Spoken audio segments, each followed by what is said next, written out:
Hello friends, আজকে আমি তোমাদের সাথে একটা ভিডিও শেয়ার করব এবং সেখানে পমফ্রেট মাছের ঝাল সেটা আমি দেখাচ্ছি তোমাদেরকে।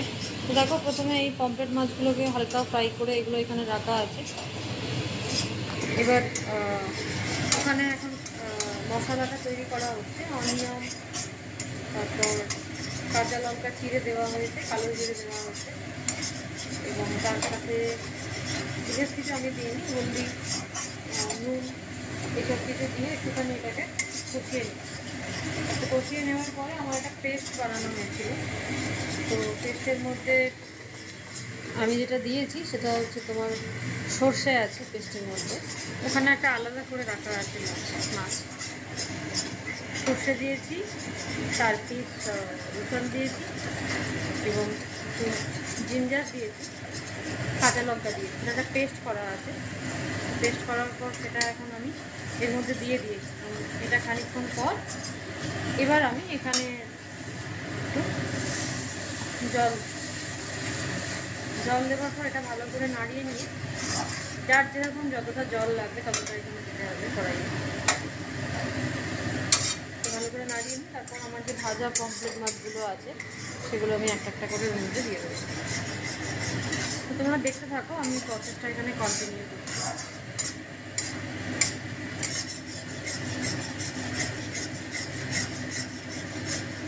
আমি আরও একটু জল এখানে দিয়েছি যাতে করে আমার যার যেরকম ঝোল লাগে সেরকমভাবে এটাকে করে।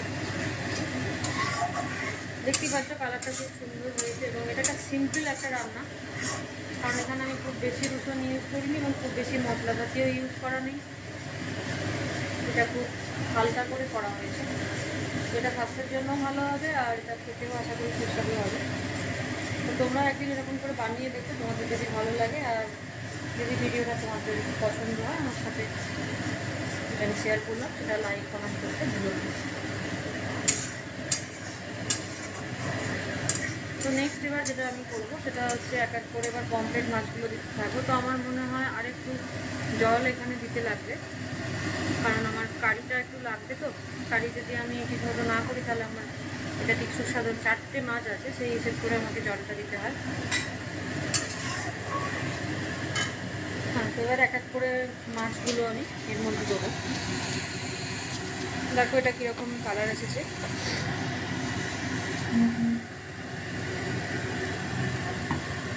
আচ্ছা, এবার এর মধ্যে মাছগুলোকে দিয়ে দেওয়া হবে, পমফ্রেট মাছটা দিয়ে দেওয়া হবে।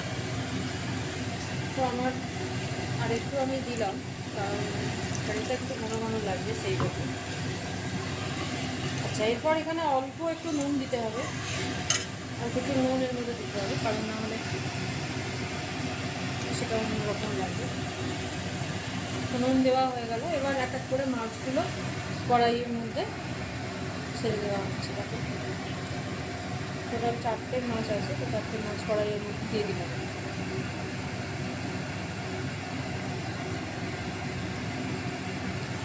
মাছগুলোকে ফ্রাই করার সময় একটু হালকা করে ফ্রাই করতে হয়, কারণ এটা তো ভেঙে যাওয়ার সম্ভাবনা থাকে। হোয়াইট পমফ্রেট খুব কড়া করে ভাজলে এটা ভেঙে যেতে পারে।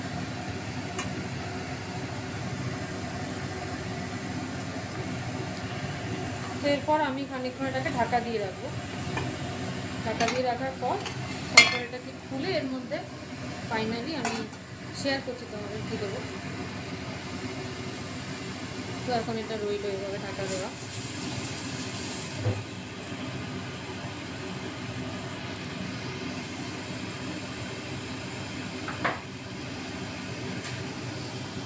তোমরা দেখতে থাকো।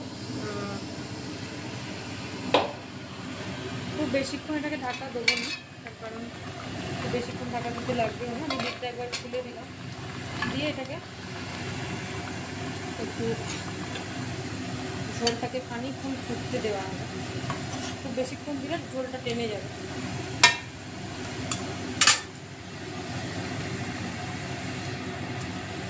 তো এরপরেই আমার কিছু ধনিয়া পাতা রেখে দেওয়া আছে। ধনিয়া পাতা, কাঁচা লঙ্কাও দেখো, এদিকে কিছু কাঁচা লঙ্কা ছাড়িয়ে রাখা আছে আর কিছু ধনিয়া পাতা রাখা আছে।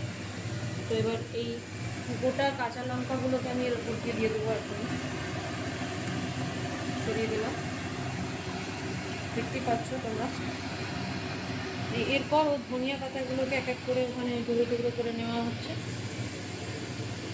ধনিয়া পাতাগুলো কাটা হয়ে গেলে সেগুলোকে আমি ঝোলের মধ্যে দিয়ে দেবো। তো এটা হচ্ছে আমাদের কুক প্রেমজিৎ, আমাদের এখানে প্রায় 3 বছর এখানে কাজ করছে, আর ভীষণ ভালো কুকিংও করে, খুবই ভালো, তো ভীষণ ভালো কুকও করে।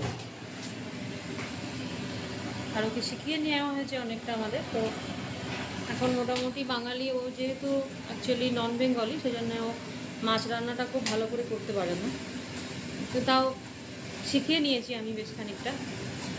শিখিয়ে নেওয়ার জন্য ও এখন অনেকটাই বেটার করে।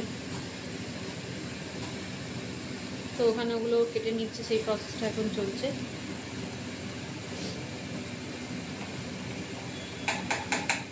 भैया आपको कैसे लगा ये कुकिंग का? बहुत अच्छा लगा। हाँ, बोल दिया भैया कि भैया को बहुत अच्छा लगा। भैया सब कुछ ही अच्छे से करते हैं, एक चिकन सब भी उनका मतलब बहुत अच्छे से बनाते हैं। तो फिश थोड़ा सा मतलब हम लोग को बोलना पड़ेगा, तो वो भी अच्छे से कर लिया।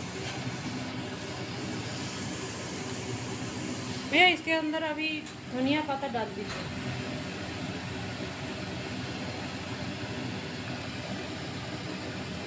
हाँ, দেখো বন্ধুরা, ধনিয়া পাতা দেওয়া হয়ে গেছে, তো অলমোস্ট এটা তৈরি হয়েই গেছে। বাস এটাকে আমি 5 মিনিট জাস্ট চাপা দিয়ে আমি এটাকে নামিয়ে নেব। 5 মিনিট জাস্ট আমার লিডটা একটু বন্ধ থাকবে। আর এখানে দেখো আরও কিছু কুচো ধনিয়া পাতা রয়ে গেল, তো সেগুলো আমি রেখে দেবো ফ্রিজে। আমি একটা কন্টেনারের মধ্যে রেখে দিই, ধনিয়া পাতা নষ্ট হয় না, অনেক দিন থাকে। তো এরপর একবার জাস্ট ফাইনালি, আর এখানে বাঁধাকপি হচ্ছে, সেটা তোমাকে দেখিয়ে দিই। দেখো বাঁধাকপিটা ভাইরে ওরা রান্না করেছে কত সুন্দর। ওই বাঁধাকপিটা খুব সুন্দর করে, उसका ये बहुत अच्छे से मालूम है, बहुत अच्छे से बना हुआ है इसको, बना दिया। ये भी थोड़ा सा टाइम लग जाएगा अभी ये हो रहा है, 10 मिनट्स के अंदर शायद हो जाएगा। देखिए इसमें भी ये कैसा अच्छा सा काला रहा। हाँ, लीड दे दिया उसके ऊपर।